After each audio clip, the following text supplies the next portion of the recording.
سلام، به رسمی و خوش آمدید. جایی که جستجوی اطلاعات تجاری از همیشه براتون ساده تر و سریع تر خواهد.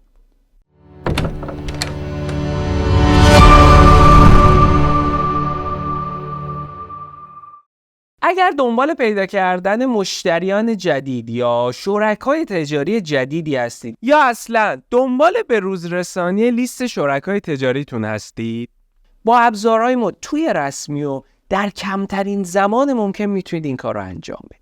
منظورم ابزاریه که طراحی شده تا به شما کمک بکنه توی بزرگترین بانک اطلاعاتی کسب و کار کشور، یعنی رسمیو، با بالاترین سرعت ممکن جستجو بکنید و به تمامی اطلاعات شرکت‌های ایران دسترسی پیدا کنید. رسمیو برای بیش از 2 میلیون کسب و کار ایرانی پروفایل ساخته و اطلاعات رسمی و ثبتی اونها رو داخل این پروفایل ها قرار داده تا شما با چند تا کلیک ساده به هر اطلاعاتی که مورد نیازتونه از هر کسب و کار ایرانی دسترسی پیدا کنید. این ابزار بهتون کمک میکنه که تو کمترین زمان ممکن لیست مشتریان خودتون رو بروز بکنید یا مشتریان جدیدی پیدا کنید. شروع کار خیلی ساده است. فقط کافیه که وارد تب جستجوی پیشرفته بشید و از بخش‌های مختلفی که داره مثل شرکت، شخص، محصول، آگهی‌های رسمی و مالکیت فکری با توجه به فیلترها شرکت مورد نظر خودتون رو به راحتی پیدا بکنید. مثلا توی فیلتر اطلاعات ثبتی و تماس میتونید نام شرکت، نوع شرکت، تاریخ تأسیس، فعال بودن یا نبودن، کد اقتصادی یا خیلی فیلترهای دیگه مشخص بکنید که دایره جستجوی شرکت هاتون چقدر محدودتر بشه. مثلا به عنوان مثال ما میخوایم که اون شرکت یک شرکت فعالی باشه، پس این تیک رو میزنیم و توی فیلتر مجوزها و صنعت ما میتونیم بر اساس دسته‌بندی شرکت، دسته مجوز تولید، تعداد برندها، شرکت مناظر خودمون رو انتخاب کنیم. یا مثلا الان توی دسته‌بندی شرکت ما شرکت‌های فناوری اطلاعات و ارتباطات رو به فیلترهامون اضافه میکنیم.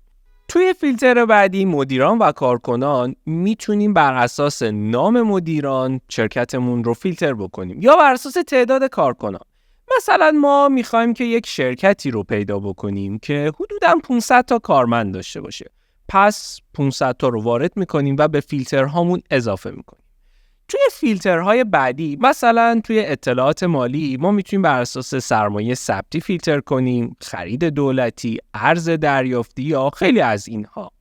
یا توی فیلتر اطلاعات جغرافیایی میتونیم بر اساس استان شرکت، شهر شرکت، آدرس شرکت، حتی استان کارخونه یا شهر کارخونه فیلترهایی رو اضافه بکنیم. دقت کرده باشید تا الان هر فیلتری رو که اضافه میکنیم سمت چپ در لحظه بهمون جستجوها رو محدود میکنه و نمایش میده.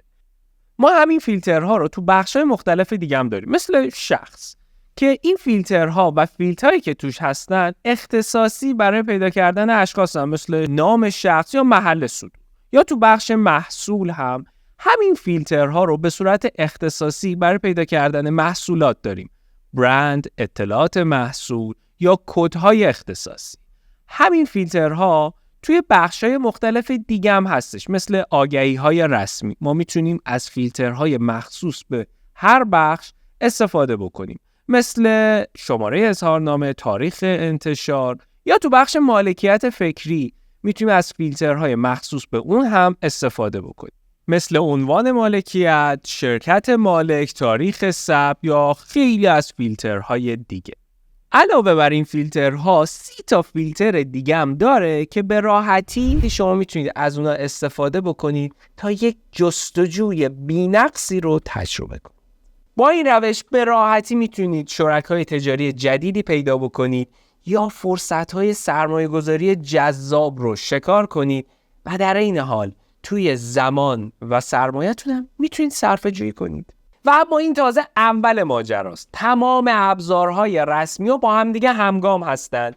یعنی شما بعد از پیدا کردن شرکت مورد نظرتون میتونید در پروفایل اون شرکت اطلاعات خیلی جزئی تری رو ببینید و بررسی کنید. همچنین شما با کمک ابزارهایی مثل شبکه ارتباطات میتونید روابط اعضای هیئت مدیره چندین شرکت رو هم با همدیگه مقایسه کنید. این ویژگی‌های جذاب باعث میشه که شما صرفاً روی مواردی تمرکز بکنید که واقعاً براتون اهمیت دارن. رسمی هر روز منابع اطلاعاتی خودش رو بروز میکنه، کلی آموزش رایگان ارائه میده و از طریق تلفن و آنلاین پشتیبانی خیلی کاملی در اختیارتون قرار میده. اصلا من چرا بگم وقت تلاش بدون معطلی از طریق لینکی که قرار دادم خودتون به رایگان برید تست بکنید، همین حالا شروع کنید.